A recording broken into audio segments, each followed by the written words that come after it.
بسم اللہ الرحمن الرحیم۔ تو ٹاپک ہے ریویلری فار ساؤتھ عربیہ، مطلب کہ اسلام کی آمد سے پہلے جو ساؤتھ عربیہ ہے وہاں پر کن کن قوموں کے درمیان اور کن مذاہب کے درمیان جو ہے دشمنیاں چل رہی تھیں۔ تو پہلے سٹارٹ کرتے ہیں رائیول پاورز، مطلب کہ وہ کون کون سی سپر پاورز تھیں اس وقت اسلام کی آمد سے پہلے۔ اسلام کی آمد سے پہلے دو بڑی بڑی سپر پاورز تھیں، ایک پرشین امپائر تھی جو کہ زوراسٹرینز تھے، اور دوسری جو ہے بازنٹائن امپائر تھی، رومن امپائر تھی جو کہ کرسچنز تھے۔ اس کے علاوہ افریقہ میں بھی ایک کرسچن امپائر تھی جس کو اباسینین امپائر کہتے ہیں، اور اس اباسینیا اور بازنٹائن امپائر دونوں کے بہت اچھے تعلقات تھے۔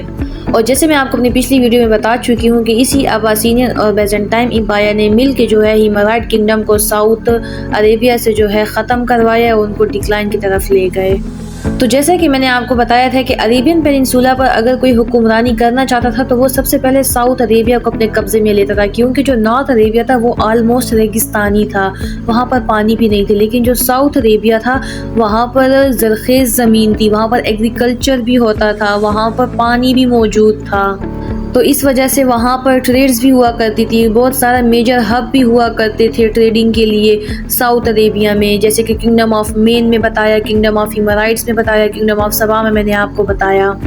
تو اس وقت کی جو دو سپر پاورز ہوتے تھے، رومن امپائر جیسے بیزنٹائن امپائر اور پرشین امپائر، ان دونوں کا یہی پرپس تھا کہ وہ ساؤتھ عربیہ میں اپنے قبضے کو جمائے۔ اسی طرح جو رومن امپائر تھی اس نے اباسینین امپائر کے ساتھ مل کے جو ہے ساؤتھ عربیہ پہ قبضہ کیا تھا، اور اسی طرح جو پرشین امپائر ہے اس نے سیف کے ساتھ مل کے جو ہے ساؤتھ عربیہ سے اباسینینز کو نکال کے وہاں پر حکمرانی کی تھی۔ تو ان دونوں سپر پاورز کا یہی ایم تھا کہ ساؤتھ عربیہ کو کنٹرول کیا جائے، کیونکہ وہاں پر ریسورسز بھی کافی موجود تھے اور اس کے علاوہ وہاں پر ٹریڈنگ بھی کافی اچھی ہوا کرتی تھی۔ تو اب آ جاتے ہیں کرسچن اینڈ جیوش الائنسز۔ اب جس طرح کہ میں نے آپ کو بتایا کہ ان دو سپر پاورز کے علاوہ جیسے رومن امپائر اور پرشین امپائر کے علاوہ وہاں کے جو یمن کے سٹیزنز تھے، ساؤتھ عربیہ کے جو سٹیزنز تھے، وہاں پر بھی کافی دشمنیاں لوگوں کے درمیان پائی جاتی تھیں۔ ساؤتھ عربیہ میں تین قسم کے مذاہب کے لوگ رہتے تھے، کرسچن، جیوز اور اس کے علاوہ پیگنز جو پولیتھیسٹک تھے۔ تو جو کرسچنز تھے وہ رومن امپائر اور اباسینین امپائر کو سپورٹ کرتے تھے کیونکہ ان کا مذہب جو تھا ان کے ساتھ ملتا تھا، اور جو جیوز تھے اور جو پیگنز تھے وہ پرشین امپائر کو سپورٹ کرتے تھے کہ پرشین امپائر ان کو رول کرے۔ تو اس طرح جیسے کہ یمن تھا وہ بھی اس طرح سے ڈیوائڈ تھا جیسے کہ ورلڈ دو سپر پاورز میں ڈیوائڈ تھی۔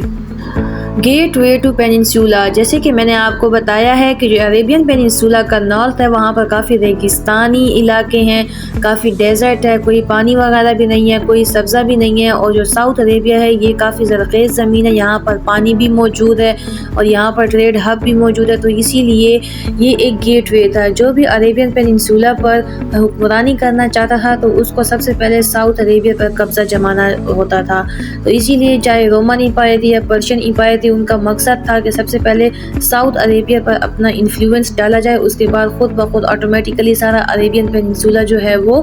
کیپچر ہو جائے گا۔ شفٹ ٹو اسلام،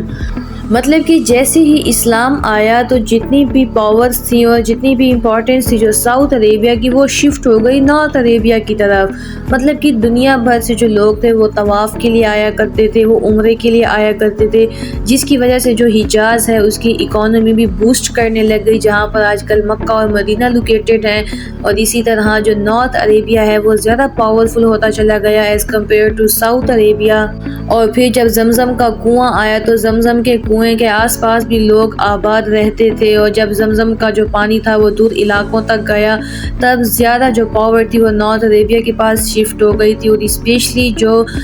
خانہ کعبہ تھا، مطلب کہ اس وقت جو مکہ میں موجود تھا اس کی کافی زیادہ امپورٹنس تھی، جو دنیا بھر سے جو لوگ تھے آتے تھے عمرے کے لیے، تو اسی طرح جو مکہ کے لوگ تھے ان کی اکانومی زیادہ بوسٹ کرنے لگ گئی۔ تو سمپلی یہ تھا میرا آج کا ٹاپک۔ اس طرح اگر آپ نے اسلامک ہسٹری کو سمجھنا ہے تو آپ میری چینل کی پلے لسٹ میں جا کے وزٹ کر سکتے ہیں۔ اس کے علاوہ ویڈیو کو لائک کر دیجیے گا، شیئر کر دیجیے گا، اور چینل کو سبسکرائب کر دیجیے گا۔ بہت شکریہ، اللہ حافظ۔